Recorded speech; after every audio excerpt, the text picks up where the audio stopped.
Pois é, amados, estamos de volta aqui na TV Caminho Livre com mais uma mensagem. Estamos terminando de analisar o capítulo 11 de Romanos. Nos propomos a fazer isto para entendermos de uma vez por todas o que é que Paulo, entre os capítulos 9 e 11, o que é que ele diz, não é? O que ele diz no verso 9, aliás, no capítulo 9, o que ele disse no capítulo 10, o que ele disse no capítulo 11, quais são as implicações disso no que diz respeito à nossa salvação, à salvação de todos os filhos de Deus, não é? O que esses capítulos nos revelam a respeito da eleição da graça.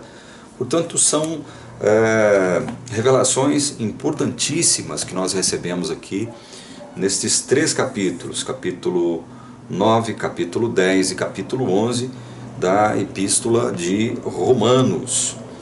No vídeo anterior, nós analisamos dos versículos 11 até o versículo 24, onde Paulo trata de exortar e advertir de forma séria, grave, uma postura soberba, arrogante dos gentios em relação aos judeus cristãos. Paulo trata de colocá-los no seu devido lugar e dizer a eles que se eles creem, não é porque Deus os tirou, Deus como o jardineiro celestial, os cortou de uma oliveira brava e os enxertou na boa oliveira. Então eles não tinham razão, nenhum motivo para poder se orgulharem diante dos judeus cristãos. Eles não tinham nenhum motivo, nenhuma razão para empinar o narizinho diante dos judeus cristãos e de dizer, olha, agora nós somos o povo de Deus. Vocês não estão com nada, Deus nos escolheu em detrimento a vocês. Então Paulo trata de evitar que isso fosse uma constante, não é? Paulo trata de cortar isso pela raiz. Vai adverti-los de forma séria, de forma grave, dizendo o seguinte, aqui em Romanos 11, 18.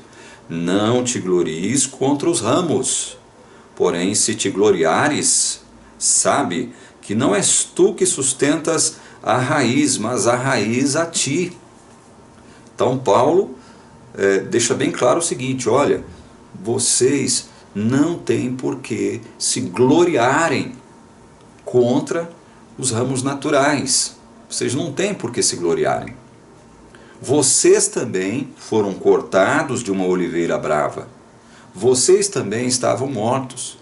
Vocês também só fizeram parte, passaram a fazer parte da boa oliveira, porque Deus interveio como jardineiro, cortou vocês da oliveira brava e os enxertou de forma soberana, misericordiosa, bondosa e gratuita na oliveira, na boa oliveira. Paulo trata de explicar isso para eles, não é? Olha, vocês não têm razão para poder se gloriarem.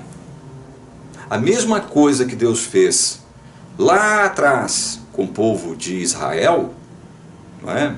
Deus fez com vocês também. E outra, Paulo procura deixar claro, como nós estamos dizendo aí já há alguns vídeos, que o verdadeiro Israel para Deus é o Israel da fé, é o Israel da promessa. Não o Israel literal,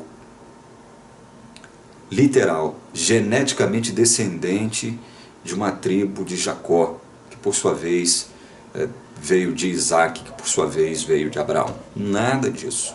O verdadeiro Israel para Deus é o Israel da fé, o Israel da promessa. É isso que Paulo procura deixar bem claro aqui, do capítulo 9 ao 11. Então, nestes três capítulos, ele fala sobre a eleição da graça, sobre a importância da eleição da graça, quando Deus teve que constituir um povo aqui na terra para representar as suas verdades, representar o seu evangelho e apresentar o seu evangelho ao mundo, para que através disso todas as famílias da terra fossem abençoadas. Então Paulo fala sobre isso de um modo muito claro, às vezes de um modo complexo e um pouco profundo, mas se nós compararmos Paulo e com outros escritores bíblicos, as coisas vão ficando mais claras para nós. O nosso conhecimento vai se ampliando, o nosso entendimento vai se ampliando. Automaticamente nós vamos nos aprofundando no conhecimento do Evangelho também. Paulo então vai dizer para os gentios, bem, pela sua incredulidade foram quebrados. Está falando a respeito do Israel literal. Aquele Israel que, embora fizesse parte do povo de Israel, todos que fizessem parte ali do povo de Israel, não participaram do pacto salvífico, da aliança salvífica, do pacto feito por Deus com Cristo, de salvar todos os seus filhos pela fé. Então Paulo fala, olha, pela sua incredulidade foram quebrados, tu porém, mediante a fé, estás firme, não te ensoberbeças, mas teme. Ou seja, por que vocês estão firmes? Vocês estão firmes pela fé. Então a fé tem que obrigatoriamente eliminar a soberba. Por que tem que eliminar a soberba? Porque fé não é obra minha, fé não é obra nem de judeu nem de gentio, fé não é obra humana. Fé é uma obra única e exclusivamente divina. É isso que Paulo procura incutir na mente e no coração dos gentios. Vocês não têm motivo nenhum para se ensoberbecer. Motivo nenhum. Então Paulo evoca a questão da fé para matar, vamos dizer assim, o germe da soberba, do orgulho. E você já viu que é verdade? Todos aqueles religiosos que professam ser cristãos, mas que não têm esse entendimento de que a salvação, de modo algum, ela se origina em nós, eles tendem a se orgulhar de um modo muito fácil. Eles tendem a alimentar uma soberba, um orgulho, um exclusivismo, um sectarismo. Demoníaco isso, Demoníaco. Então, eu sempre convivi com esse tipo de gente. Durante os meus 26 anos de arminiano, eu sempre convivi com esse tipo de gente. Gente que achava que a salvação teria que nascer de nós mesmos. Nascia de nós mesmos, se desenvolvia em nós mesmos e, evidentemente, ela teria que chegar a um fim por nós mesmos. A salvação era antropocêntrica. Ela dependia do homem. Se o homem não tomasse uma iniciativa, Deus não poderia fazer nada. Mas é porque o homem toma a iniciativa que Deus faz alguma coisa. É porque nasce no homem a iniciativa, nasce no homem o desejo de fazer parte do reino de Deus, nasce no homem a decisão, nasce no homem o poder de escolher Deus. Então, todas as pessoas que têm esse entendimento, não estou falando que todas elas vão imiscuir no erro do orgulho e da soberba, mas eu estou falando que a questão da soberba e do orgulho vai nascer em gente que tem esta concepção errônea de salvação. A soberba, o orgulho vai nascer em gente que tem esta noção de que a salvação se origina delas mesmas, através do livre-arbítrio, um pressuposto humano que nós estamos vendo aqui, que não existe.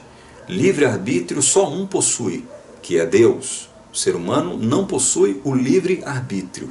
O ser humano possui a livre agência, a capacidade de agir livremente conforme a sua condição. E nós estamos explicando isso. Paulo, então, para quebrar a soberba dos gentios contra os judeus cristãos, ele fala, olha, vocês só estão firmes por conta da fé. Por conta da fé. E por isso ele adverte aqui duramente os gentios que estavam se gloriando contra os judeus cristãos. E Paulo diz, porque se Deus não poupou os ramos naturais, também não te poupará. Considerai, pois, a bondade e a severidade de Deus. Para com os que caíram, severidade. Mas para contigo, a bondade de Deus, se nela permaneceres. Doutra sorte, também tu serás cortado.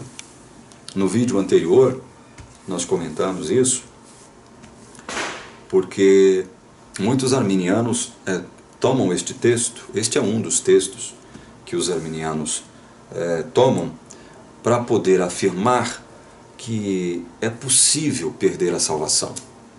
É possível a um crente sincero e verdadeiro perder a sua salvação.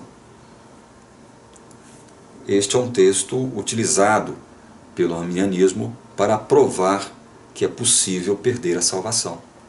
Quando na verdade Paulo não está ensinando aqui que é possível perder a salvação. Um crente verdadeiro, um eleito e salvo verdadeiramente por Jesus, alguém que foi verdadeiramente chamado e agraciado com a salvação, com a justificação por Jesus, Paulo não está ensinando isso.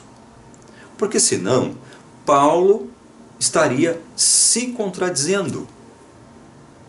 Paulo estaria se contradizendo. O que Paulo quis dizer aqui é que se eles fossem de verdade pessoas que foram verdadeiramente enxertadas, saíram da oliveira brava e foram enxertadas lá na oliveira, na boa oliveira, eles não teriam nenhum motivo para se orgulhar, para se ensoberbecer em relação aos judeus cristãos, e eles permaneceriam firmes pela fé. Mas se eles não fossem só uma questão de língua, de professar, de dizer que eram, eles não permaneceriam na bondade de Deus, porque o próprio Deus trataria de quê? Cortá-los também.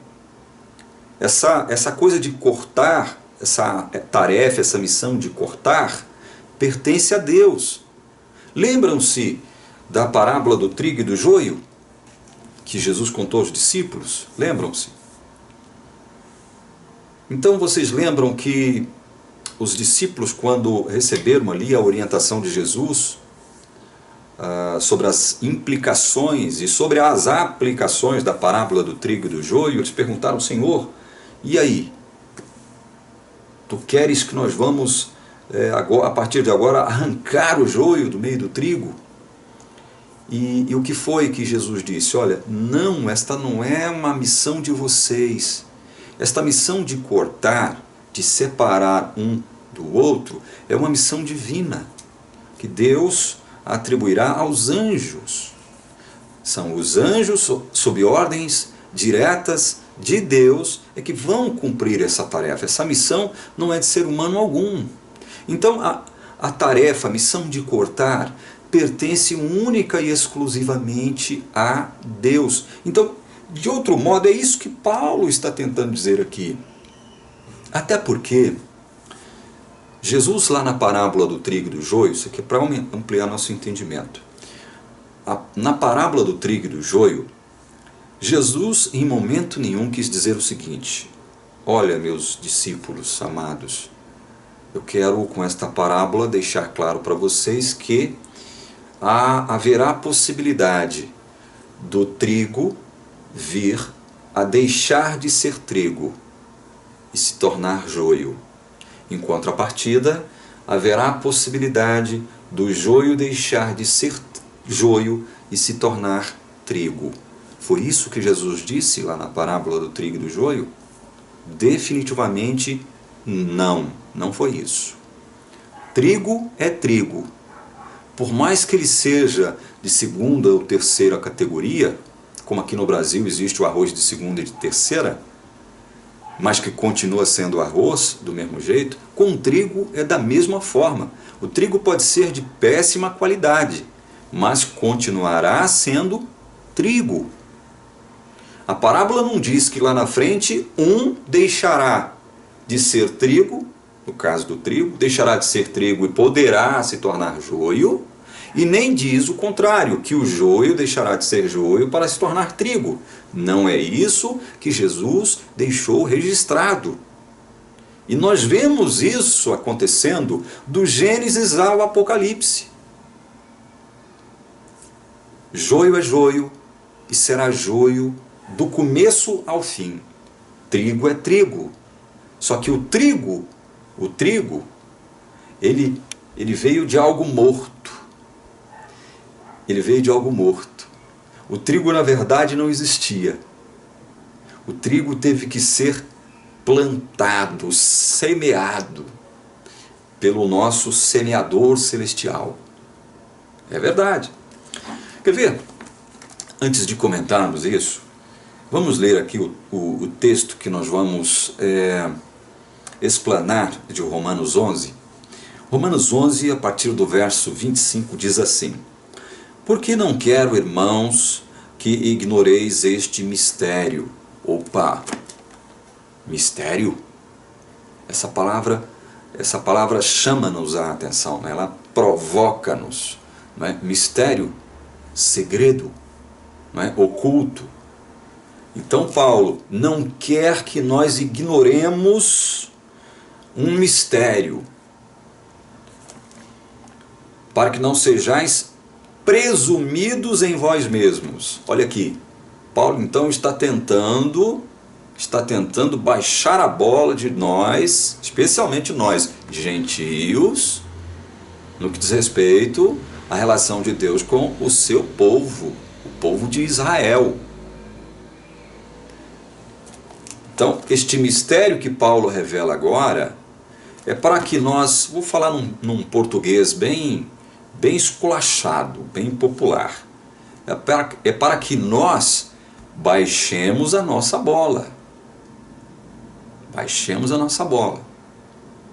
É para que nós tenhamos a verdadeira noção de que nós, se estamos na fé, firmes na fé, é porque Deus nos alcançou com a sua graça misericordiosa, não dependeu dos nossos méritos, não dependeu do meu suposto livre-arbítrio. Portanto, vamos baixar a bola, vamos baixar a nossa bola.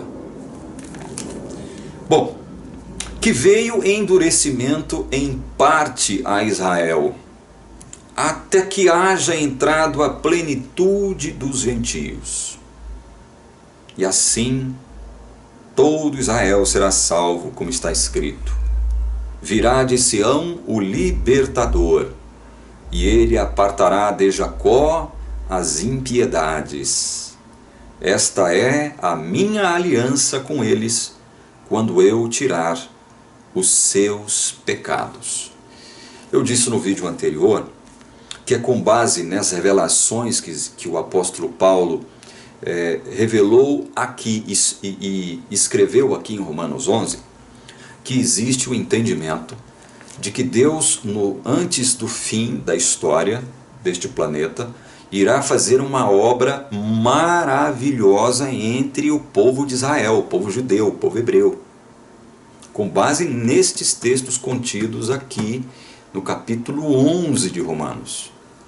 Paulo se utiliza deste fato para poder baixar a bola de todos nós, gentios, no sentido de dizer o seguinte: olha, vocês não têm privilégios especiais em relação ao povo hebreu, vocês não possuem. Assim como eles não possuíam méritos, né? Porque Deus deixou bem claro lá no passado: olha, eu não escolhi vocês porque vocês eram justos, eram santos, eram em maior número, não é?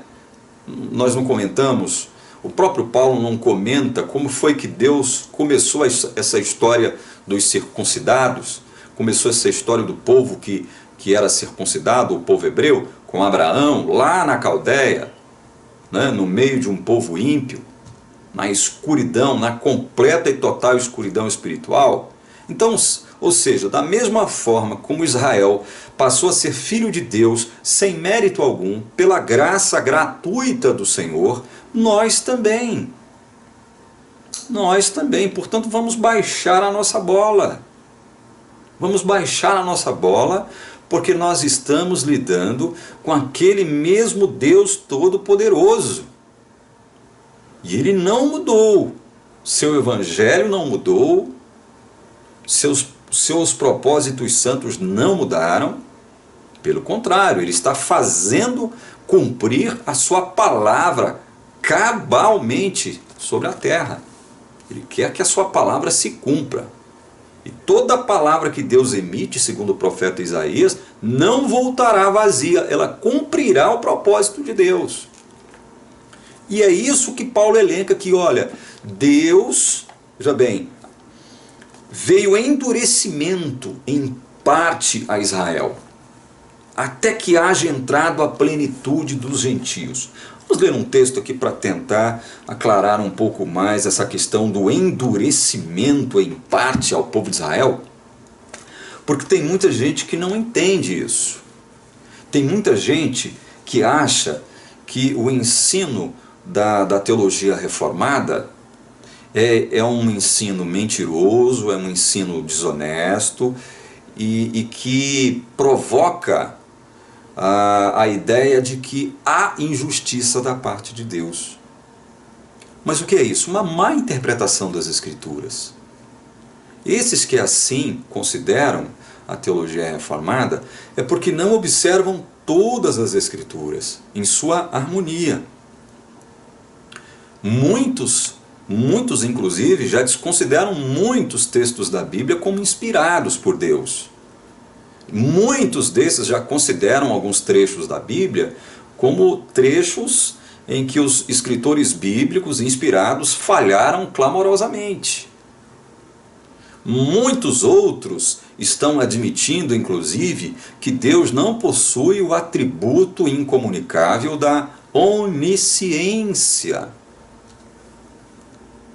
Tem gente afirmando isso, num movimento chamado teísmo aberto. Esses que estão inseridos nesse movimento chamado teísmo aberto não creem mais que Deus seja onisciente, que Deus conheça todas as coisas, que Deus saiba do fim desde o princípio. Eles não estão admitindo isto mais. Ou seja, extraíram arbitrariamente de Deus, como se eles pudessem fazer isso, né? A onisciência do nosso Deus. Um atributo incomunicável de Deus é a onisciência. Então, nós temos que entender isso. Quando nós analisarmos a palavra de Deus, nós temos que analisá-la como um todo harmônico. A palavra de Deus veio do Espírito Santo de Deus, portanto ela não pode se contradizer, ela não pode chocar-se consigo mesma. E onde isso parece acontecer, pode ter certeza, a falha está em nós, seres humanos, e não em Deus. Eu quero ler com vocês Mateus capítulo 13, para aclarar um pouquinho esse entendimento sobre o que Paulo fala aqui. Olha, não quero, irmãos, que ignoreis este mistério, para que não sejais presumidos em vós mesmos, que veio endurecimento em parte a Israel, até que haja entrado a plenitude dos gentios. Endurecimento em parte a Israel? O que significa isso? Lemos aqui Mateus capítulo 13. Naquele mesmo dia, saindo Jesus de casa, assentou-se à beira-mar, e grandes multidões se reuniram perto dele, de modo que entrou num barco e se assentou, e toda a multidão estava em pé na praia.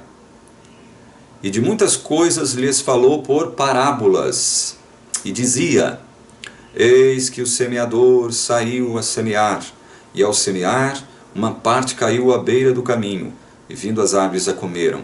Outra parte caíram em solo rochoso, onde a terra era pouca e logo nasceu, visto não ser profunda a terra. Saindo, porém, o sol a queimou, e porque não tinha raiz, secou-se. Outra caiu entre os espinhos, e os espinhos cresceram e a sufocaram. Outra, enfim, caiu em boa terra, e deu fruto, a 100, a 60 e a 30 por um. Quem tem ouvidos, ouça. Parábola do semeador. O que essa parábola tem a ver com o endurecimento em parte a Israel? O que ela tem a ver? Jesus, então, no verso 10 aqui de Mateus 13, vamos ver o que acontece. Então se aproximaram os discípulos e lhe perguntaram: por que lhes falas por parábola, Senhor? Por que o Senhor está falando em códigos para essa grande multidão, Senhor? E Jesus dá uma resposta chocante. Mas esta resposta que Jesus dá a esta pergunta dos discípulos, ela é evangelho. Ela faz parte do propósito santo de Deus, nosso Deus soberano. Ao que respondeu: porque a vós outros é dado conhecer os mistérios do reino dos céus, mas àqueles não lhes é isso concedido. Vejam. Vejam. Quer dizer então que há um grupo de pessoas para quem o Pai, através de Cristo, não concede o privilégio de enxergar as maravilhas da graça, do Evangelho, do reino de Deus. E aqui diz mais: pois ao que tem se lhe dará, e terá em abundância, mas ao que não tem, até o que tem lhe será tirado. Esse texto é outro texto duro, difícil. Esse texto aqui, ele não pode ser utilizado por aquelas pessoas maldosas, politicamente maldosas, que dizem que Jesus foi o maior revolucionário que já viveu sobre a face da terra. E querem identificar a Jesus como uma espécie de marxista dos nossos dias. Esse texto aqui, ele depõe justamente contra essa ideia. Primeiro que Jesus não foi revolucionário coisíssima nenhuma. Jesus não tinha ideias meramente políticas. O negócio de Jesus era o reino de Deus, não o reino da terra. Mas fazer da terra um reino de Deus, esse era o negócio de Jesus. Não criar aqui um comunismo, um socialismo, nada disso. Porque vejam, que texto duro é esse? Olha, pois ao que tem se lhe dará, e terá em abundância, mas ao que não tem, até o que tem lhe será tirado. Duro isso aqui, não é? Mas isso aqui faz parte do propósito divino. Por isso lhes falo por parábolas, porque vendo não veem, e ouvindo não ouvem, nem entendem. De sorte que neles se cumpre a profecia de Isaías. Ouvireis com os ouvidos e de nenhum modo entendereis. Vereis com os olhos e de nenhum modo percebereis. Porque o coração deste povo, olha só, o coração deste povo está endurecido. De mau grado ouviram com os ouvidos e fecharam os olhos, para não suceder que vejam com os olhos, ouçam com os ouvidos, entendam com o coração, se convertam e sejam por mim curados. Viram? Isto aqui que acontece, este endurecimento, nós estamos explicando isso aqui ao longo desses vídeos, né? Já são mais de 10. Este endurecimento, ele é natural, essa questão aqui que Jesus tratou aqui no verso 15, ó, porque o coração deste povo está endurecido. De mau grado ouviram com os ouvidos, fecharam os olhos, para não suceder que vejam com os olhos, ouçam com os ouvidos, entendam com o coração e se convertam e sejam por mim curados. Isto aqui é uma evidência do próprio Senhor Jesus Cristo, de que quem nasce neste mundo, nasce morto para Deus. Não tem nenhum prazer em pertencer a Deus, não desejam pertencer a Deus, não querem ouvir nem ver o Evangelho, não querem saber das ideias de Deus sobre o reino dele, ou seja, não tem nenhuma intenção, não nasce do seu coração endurecido nenhum desejo, não pode nascer nenhum desejo de sair em busca desse Deus maravilhoso. Então, este endurecimento, ele é natural. Ele é natural. Mas então, como é que nós podemos entender a palavra de Paulo, do profeta Isaías, aqui de Mateus? Deus o endureceu ou eles já estavam endurecidos? As duas coisas. As duas coisas. Nós não podemos eliminar uma em detrimento de outra. Porque na doutrina que nós cremos, isto se chocaria com o entendimento que nós temos. Conforme a doutrina que nós sustentamos, nós temos que eliminar uma dessas alternativas. Não, as duas estão corretas.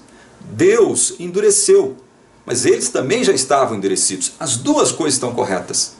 Então, como é que foi isso? Como é que se deu isso? Eles nasceram endurecidos. E quando a palavra é pregada para esses a quem Deus não elegeu, quando a palavra de Deus, a palavra de Cristo, através do Espírito Santo, passa no meio desses a quem Deus não elegeu,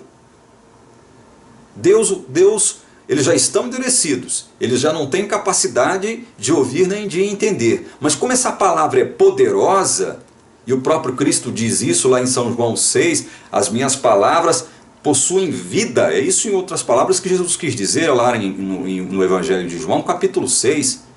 As palavras de Jesus é um poder vivificante. Como Jesus só vivifica quem Ele quer, João 5, 21, quando então a palavra do Evangelho passa por esses a quem Ele não elegeu, Deus trava mais ainda o entendimento, a capacidade, aquelas capacidades naturais que eles têm, e trava isso de tal modo para que a palavra não faça efeito ali. E no vídeo anterior eu citei um exemplo, não seria o melhor exemplo, mas é um bom exemplo para que a gente possa entender isso. Diante lá do cemitério, Lázaro morto, já há alguns dias, começando a cheirar mal, Jesus se coloca ali na frente do túmulo de Lázaro, seu amigo, e foca na pessoa de Lázaro, pronunciando o seu nome: Lázaro, vem. Se Jesus não foca, não pronuncia o nome de Lázaro, todo o cemitério ressuscitaria. Por quê? Porque a palavra de Jesus é poder vivificante. Então é necessário Deus também fazer uma obra de entorpecimento, como o próprio Paulo diz no próprio capítulo 11 de Romanos, que nós analisamos no vídeo anterior. Deus lhes deu espírito de entorpecimento, olhos para não ver e ouvidos para não ouvir, até o dia de hoje. Nasceram endurecidos, nasceram cegos, nasceram mortos, nasceram escravos do pecado, do diabo, condenados à morte. Dessa forma nasceram. Mas como a palavra de Deus é poder vivificante, se Deus não age, se Deus não trata de, tapar todas as entradas, não é? Eu estou falando num português claro para que a gente possa entender, porque senão vai ficar muito complexo e muita gente não entenderá. Então é necessário Deus fazer uma obra, porque senão a palavra dele entra e vivifica. Isso é chocante para muita gente. Isso é chocante para muita gente, é chocante principalmente para aqueles que ainda pertencem àquela escola a qual eu pertenci por 26 longos anos, que dizem o seguinte: não, Deus dá oportunidade para cada ser humano da face da terra obter a salvação. Deus dá oportunidade para cada ser humano da terra. Jesus, quando morreu, ele não salvou efetivamente ninguém. Ele morreu oferecendo com a sua morte a oportunidade, a possibilidade das pessoas agora poderem se salvar. Vai depender delas, utilizando-se do seu livre-arbítrio, decidirem-se por Deus ou não. É assim que essa escola arminiana a qual eu pertenci durante 26 anos entende a salvação de Jesus, uma das maiores aberrações de todos os tempos. Isto é uma aberração. Isso aqui é uma perversão do Evangelho. Perversão do Evangelho. E nós já estamos vendo isso. Jesus, quando morre na cruz, ele morre, e nós vamos ver isso, quando eu passar a analisar aqui a expiação limitada, que é a próxima doutrina que nós vamos analisar. Eu, por enquanto, estou na eleição da graça. Mas, como eu disse no vídeo anterior, vira e mexe a gente está perpassando uma dessas doutrinas, né? Por que isso? Porque elas são evangélicas, essencialmente evangélicas.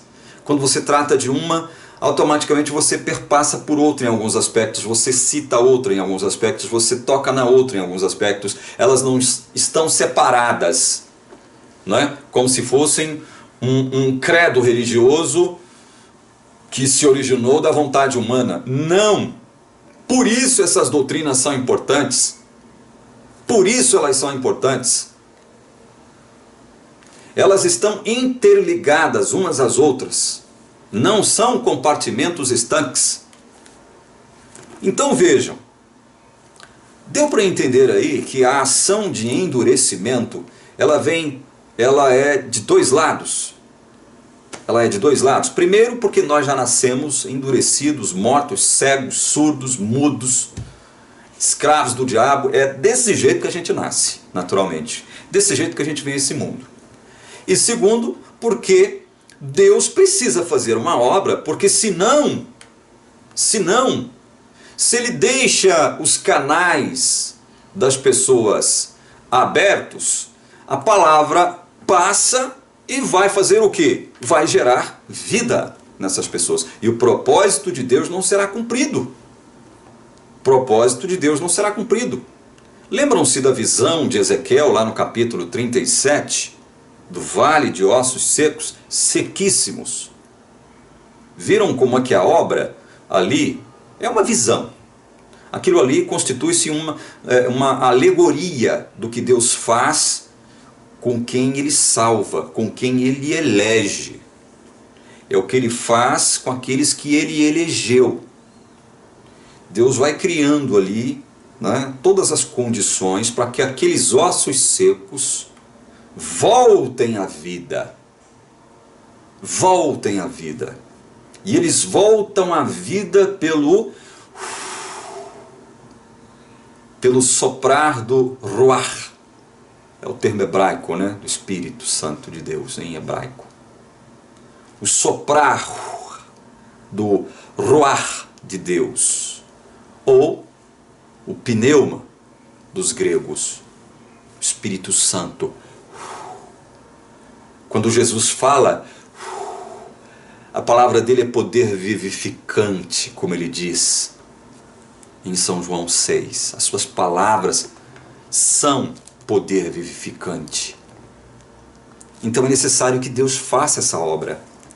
E por mais que você não goste dela, por mais que você ache isso estranho, essa obra é de Deus, meu irmão, meu amigo. É de Deus.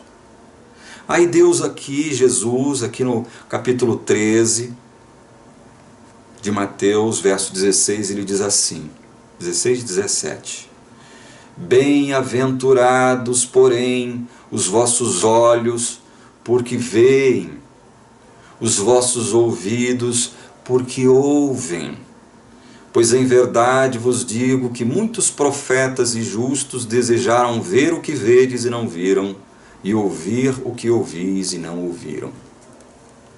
Bem-aventurados, porém, os vossos olhos porque veem, vossos ouvidos porque ouvem. Já vocês são bem-aventurados, porque, como disse Jesus, né? Ele mesmo fez a obra neles. Foi Jesus que gerou vida nos discípulos, nos seus discípulos e naqueles seguidores mais próximos que passaram a segui-lo por conta da sua eleição. Ontem, no vídeo anterior, nós citamos, né, um outro exemplo de como a palavra de Deus é poderosa. E quando ela é dirigida, direcionada a um eleito de forma eficaz, efetiva, não há como resistir. Jesus passa pelos discípulos e diz assim: olha, me sigam. E eles largam tudo que estão fazendo e seguem. Vocês acham que isso aí é algo natural? Vocês acham que isso é algo natural? Alguma vez já passou isso na mente de vocês, que isso é algo natural? Na minha já ocorreu. Nossa, mas como esses homens eram bonzinhos, né? Jesus só disse uma vez, me seguem, e eles largaram tudo seguindo a Jesus. É óbvio que isso não é natural, isso é obra do Espírito Santo de Deus, é o poder da palavra de Deus fazendo seu efeito para que o propósito de Deus se cumpra. Nós vimos um texto onde Deus fala que ele teve que fechar os olhos para que determinado grupo de pessoas não ouvissem, os ouvidos para que determinado grupo de pessoas não ouvissem, e o entendimento deles para que o entendimento de determinado grupo não entendessem. Mas aqui, no mesmo evangelho de Mateus, percebam que como esse evangelho é maravilhoso. Por isso que eu disse aqui, nós temos que observar toda a Bíblia quando a gente for defender uma determinada doutrina ou um pensamento. Toda a Bíblia tem que ser levada em consideração. Toda ela. Aqui no Mateus capítulo 4, 12 em diante, diz assim: ouvindo, porém, Jesus que João fora preso, retirou-se para a Galileia. Então Jesus sai ali da região da Judéia, ali de Jerusalém, arredores, e sobe em uma direção norte para a Galileia. E deixando Nazaré, foi morar em Cafarnaum. Será que Jesus foi morar em Cafarnaum porque ele já tinha terminado a sua missão ali nos arredores de Jerusalém, ali na região da Judéia? Claro que não. Foi morar em Cafarnaum para cumprir as escrituras que ele mesmo inspirou os profetas a escrever através do Espírito Santo. Vejam, foi morar em Cafarnaum, situada à beira-mar, nos confins de Zebulon e Naftali, para que se cumprisse o que fora dito por intermédio do profeta Isaías. Para que se cumprisse o que fora dito por intermédio do profeta Isaías. A palavra de Deus tem que se cumprir. É importante, é necessário que a palavra de Deus se cumpra. Terra de Zebulon, terra de Naftali, caminho do mar, além do Jordão, Galileia dos gentios. O povo que jazia em trevas viu grande luz. E aos que viviam na região e sombra da morte, resplandeceu-lhes a luz. Daí por diante passou Jesus a pregar e a dizer: arrependei-vos, porque está próximo o reino dos céus. Olha que maravilha isso aqui. Só corroborando o que nós já estamos dizendo aqui há mais de 12, 13 vídeos, se não me engano. Viram? Se por um lado Jesus, para cumprir os seus santos e misteriosos propósitos, como diz Paulo, né, é um mistério isso, a gente não consegue penetrar nisso. A gente não consegue. Os juízos de Deus são insondáveis, inescrutáveis. É um mistério isso para a gente. O que a gente tem que fazer? Aceitar. Aceitar. Se eu creio na palavra de Deus, se a palavra de Deus é autoridade para mim, se eu creio que ela é inerrante, então eu tenho que aceitar e dar glória a Deus. Especialmente porque eu creio, Senhor. Eu creio. Temos que dar glória a Deus. Se você crê, seja você arminiano, calvinista, católico, sei lá o que, budista, sei lá. Se você crê no Evangelho, é sinal de que Deus o visitou, irmão e amigo. Deus o visitou poderosamente com a sua palavra vivificadora e te trouxe a vida espiritual. Você estava habitando, como esses aqui, ó, lá da Galileia, na região da sombra da morte. Mas aí passa Jesus e a luz brilha sobre você, e agora você vê, e agora você ouve. Você está vivo no reino de Deus, você é filho de Deus agora. O diabo não tem como meter a mão em você e te arrancar das mãos de Deus. Não tem mais, acabou esse negócio. O diabo perdeu o domínio sobre vocês que creem. Isso é Evangelho. João 10, 27, 28 e 29. Acabou o poder do diabo tirar alguém. Acabou não, ele nunca teve esse poder, né? Ele pode acabar na mente daqueles que pensavam que isso existia, né? Ou seja, é possível perder a salvação.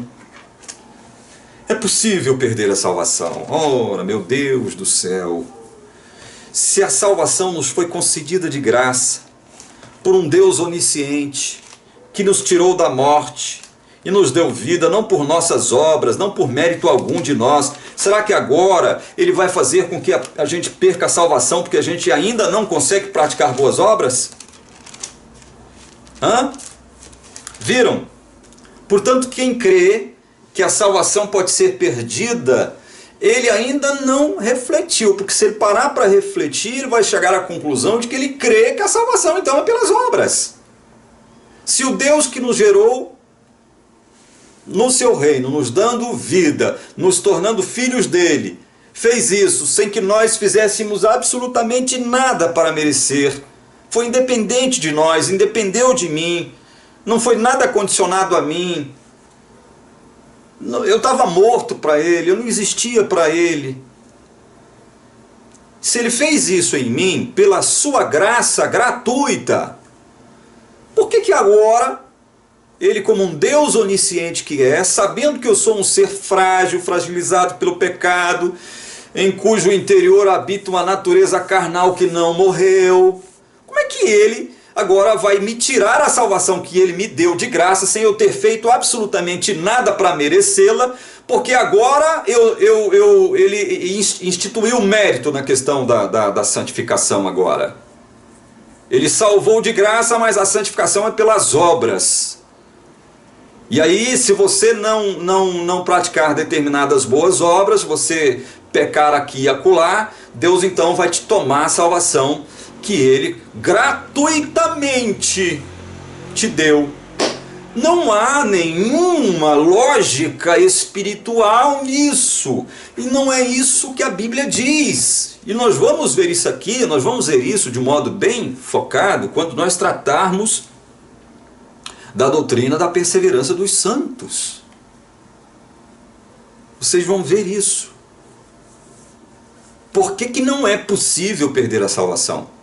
E aí vem a escola arminiana, pegando a Bíblia, tirando texto de seu contexto e fazendo disso um pretexto. E é justamente isso que a escola arminiana faz. Tira um texto do seu contexto e o transforma num pretexto. Só que o grande problema da escola arminiana é que ela vai dizer, e ela afirma isso hoje ainda com muita arrogância, muita prepotência, muito orgulho, é que nós os reformados, é que fazemos isso. Nós é que tiramos um texto do seu contexto e transformamos isso num pretexto. Ora, meu Deus do céu, Se há uma teologia na face da terra, uma teologia verdadeiramente cristã, que considera a palavra de Deus como sua única autoridade, é a teologia reformada. Toda a Bíblia, e a Bíblia não é errante para nós. A Bíblia não é errante para nós. Nos nossos seminários não se ensina que Paulo dormiu de botina, como tem um seminário aí em São Paulo. Alguns professores já andaram pronunciando esta frase: não, irmão, não preocupa não, Paulo aqui dormiu de botina. Nos nossos seminários isso não existe. Nós consideramos a palavra de Deus inerrante. A errância está aqui, na minha cabeça, em mim. É no ser humano que está a errância. Mas na palavra de Deus, não. Não fique tentando, apagar certos trechos da Bíblia, desconectá-los do seu contexto, do seu sentido original, para poder sustentar a sua doutrina arminiana, não. Para com isso. E não venha atribuir essa desonestidade a nós, reformados. Não venha atribuir essa desonestidade a nós, reformados. Agora, eu também não posso deixar de entender o seguinte: mas eu não sigo teólogos. Eu não sigo teólogos reformados, esse ou aquele, eu não sigo. Eu procuro aprender com eles aquilo que está de acordo com a Bíblia. Porque nem todos tiveram um conhecimento perfeito da palavra de Deus, ninguém tem. Em algum momento eles erraram, emitiram uma determinada opinião, uma determinada ideia, mas no essencial, no elementar, no básico, naquilo que é mais importante, ou seja, na questão da doutrina da salvação, que é a justificação pela fé, no Evangelho, eles não erraram. Puderam errar na questão do batismo, puderam errar na questão de dons espirituais, puderam errar em muitos outros detalhes. Mas na questão do Evangelho, não. Na questão do Evangelho, a unidade. Você percebe que há ali, todos estão falando a mesma coisa, todos. Todos estão defendendo a mesma ideia. A graça gratuita de Deus sobre nós em Cristo, através do Espírito Santo. A unidade. Então vejam, nós estamos aqui tratando de Romanos 11, mas você percebe que ao tratarmos de Romanos, a gente vai ter que evocar e invocar todos os outros escritores da Bíblia, né? É por isso que esse livro é importante. Esse livro é maravilhoso. Paulo diz aqui: assim todo Israel será salvo, né? Quando Deus tiver já completado o trabalho com os gentios. Porque, veja, isso aqui indica, essa plenitude dos gentios, isso aqui indica que Deus tem tudo sob controle. Isso aqui indica que o nosso Deus onipotente, onipresente, onisciente, Ele tem todas as coisas sob controle e faz tudo conforme o tempo dele, não o nosso tempo. E Ele vai completar. Ele sabe quem é quem, Ele conhece os seus eleitos, já conhece. E o caso de todos já foi decidido. O caso de todos já foi decidido. Lá na cruz. Então, até que haja entrada a plenitude dos gentios, porque Deus precisa completar essa obra nos gentios. Eu sou um gentio, provavelmente, possivelmente você que esteja me assistindo seja um gentio também. Deus precisa completar essa obra em nós para fazer aquela outra obra maravilhosa junto ao povo hebreu, o povo judeu, de trazê-los para a gloriosa graça do Evangelho do Senhor Jesus. Deus tem um controle, Deus sabe quantos Ele vai salvar, Deus sabe quantos se perderão. Deus é onisciente, glória a Deus. Assim todo Israel será salvo, como está escrito: virá de Sião o libertador e ele apartará de Jacó as impiedades. Agora, aqui Paulo, no capítulo 11, quando cita Jacó aqui no verso 26, é Jacó povo. Não é Jacó homem, como ele cita lá em Romanos 9, capítulo 9, versículos 11, 12 e 13. Quando Paulo cita Jacó aqui no capítulo 9 de Romanos, ele cita Jacó, o homem Jacó, a pessoa Jacó. Agora, quando ele cita Jacó aqui no capítulo 11, no verso 26, ele está citando Jacó como o povo de Deus, o povo verdadeiro, o povo da promessa, o povo da fé, o povo da aliança.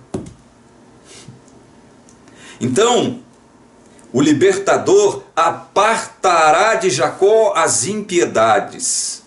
Esta é a minha aliança com eles quando eu tirar os seus pecados. Ou seja, é o libertador que tem que tirar os pecados. Aí,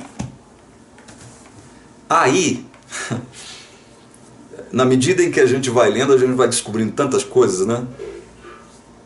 Aí eu quero dizer uma outra coisa. É bem provável que eu não termine agora de analisar todo Romanos, todo o capítulo 11 de Romanos, porque este vídeo já vai longe. Mas não tem problema não, no próximo a gente termina. O que eu quero dizer é o seguinte: esta é a minha aliança com eles quando eu tirar os seus pecados. O que eu quero dizer com isso? Nós estamos aí há uns 13, 14 vídeos falando sobre a graça poderosa de Deus, sobre o evangelho maravilhoso de Deus.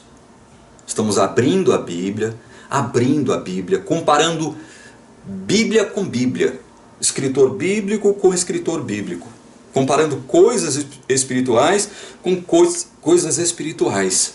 Para que isso? Para que não haja mau entendimento, má interpretação, para que não haja equívocos no modo como nós entendemos o Evangelho. É por isso.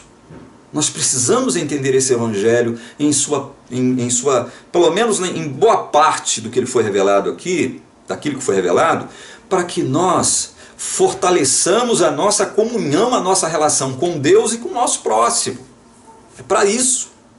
Agora, nós não podemos inverter as coisas. Inverter como? Não sou eu que me liberto dos meus pecados. Nós estamos dizendo isso aqui, sempre estamos dizendo isso. Não sou eu que me liberto dos meus pecados. Existe uma natureza carnal dentro de mim, ela está viva. Mas porque Deus inaugurou em mim, construiu em mim, fez nascer em mim uma natureza espiritual, agora existe um conflito dentro de mim. E há um conflito feroz entre natureza carnal e natureza espiritual, porque eu sou um novo homem em Cristo Jesus. Possivelmente você também o seja, ainda que você seja arminiano. Então, o que nós não podemos deixar de entender é o seguinte: alguém, um teólogo ilustre aí, eu não vou mais citar nomes, porque é para evitar mal entendimentos, evitar fofoca, evitar conversinha fiada, né? Evitar maledicência. Então, um teólogo eminente de uma escola arminiana, ele é lá do Peru, andou dizendo dias atrás que Deus tem um sonho, e o sonho é ver a igreja dele livre de toda mancha, de todo pecado, gloriosa, sem mácula, né? Nem mancha alguma. Realmente, esse é o sonho de Deus, isso está expresso ali em Efésios. E esse teólogo disse que Jesus só vai voltar quando a sua igreja, povo dele, na terra, se libertar dos seus pecados. Quando o povo de Deus aqui na terra, o povo dele, vencer os pecados. E quando ele diz vencer os pecados, é vencer mesmo, é deixar de pecar. Aí eu pergunto, meu Deus do céu, será que é esse o entendimento que Paulo quis passar em Efésios? Ou seja, Jesus só voltará quando o povo de Deus dele aqui na terra, que ainda possui uma natureza carnal vivíssima aqui dentro, deixar de pecar mesmo. conseguir subverter essa natureza carnal, aí Jesus vai voltar. Meu Deus do céu, sabe quando isso vai acontecer? Irmãos e amigos que estão me assistindo agora, e eu sei que deve ter gente me assistindo agora, rangendo os dentes, porque sabe quem eu estou falando. Sabe quando isso vai acontecer? Nunca. Nunca. Aí alguém pode perguntar, então como é que fica? Como é que fica? Como é que fica? Eu vou te explicar como é que fica. Aliás, já estou fazendo isso, já tem uns 14 vídeos que eu estou fazendo isso aqui, né? Quando Deus gera em mim um novo nascimento e me dá fé, Ele me justifica, porque Jesus morreu já por mim, sou filho de Deus, sou filho dele. Já para Deus eu estou justificado. O que quer dizer justificado? Quer dizer que quando Deus olha para mim, Ele enxerga uma pessoa que não tem pecado, embora eu seja, do ponto de vista humano aqui, pecador, eu ainda peco, eu ainda erro. Mas quando Deus olha para mim, Ele não vê pecado, Ele me vê como justo. Por quê? Porque todos os atributos, aqueles méritos que Jesus sempre teve, Ele os transferiu a mim. Foi o próprio Deus que bolou esse plano de atribuir a nós, seus filhos, a justiça que não pertencia a nós, mas pertencia a quem? A quem morreu por nós lá na cruz. Então, quando Deus olha para todos os seus filhos, todos aqueles que têm verdadeiramente fé nele, Ele olha como justificados, uma pessoa que não tem pecado e nunca pecou. Olha que maravilha! Olha que maravilha! É assim que Deus nos olha, é assim que Deus nos vê, já como seres perfeitos. Do ponto de vista humano, eu não sou perfeito. Eu tenho uma natureza carnal viva dentro de mim que ainda me faz pecar. E Paulo fala sobre isso em Filipenses 3. Depois você lê lá, eu não vou ler porque